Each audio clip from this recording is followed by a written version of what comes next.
السلام علیکم میرے بھائیوں، دوستوں، بزرگوں، یہ بیان سننے میں ہم سب کی کامیابی ہے۔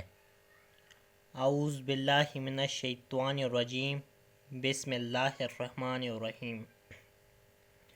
حضرت وہاب بن قابوس رضی اللہ عنہ کی احد میں شہادت۔ حضرت وہاب رضی اللہ عنہ بن قابوس رضی اللہ عنہ ایک صحابی ہیں جو کسی وقت میں مسلمان ہوئے تھے اور اپنے گھر کسی گاؤں میں رہتے تھے، بکریاں چراتے تھے۔ اپنے بھتیجے کے ساتھ ایک رسی میں بکریاں باندھے ہوئے مدینہ منورہ پہنچے۔ پوچھا کہ حضور صلی اللہ علیہ وآلہ وسلم کہاں تشریف لے گئے؟ معلوم ہوا کہ احد کی لڑائی پر گئے ہوئے ہیں۔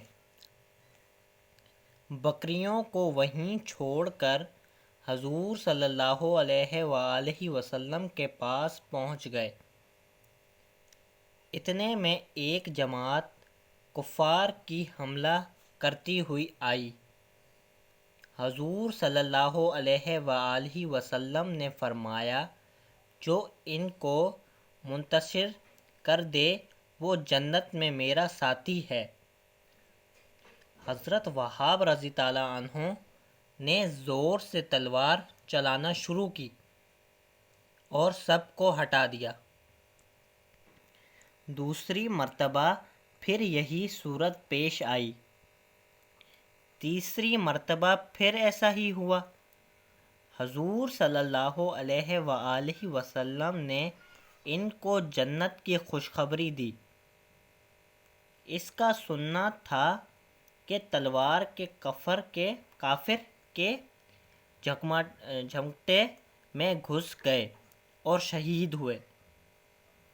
حضرت سعد بن ابی وقاص رضی اللہ عنہ کہتے ہیں کہ میں نے وہاب رضی اللہ عنہ جیسی دلیری اور بہادری کسی کی بھی کسی لڑائی میں نہیں دیکھی، اور شہید ہونے کے بعد حضور صلی اللہ علیہ وآلہ وسلم کو میں نے دیکھا کہ وہاب رضی اللہ عنہ کے سرہانے کھڑے تھے اور ارشاد فرماتے تھے کہ اللہ تم سے راضی ہو، میں تم سے راضی ہوں۔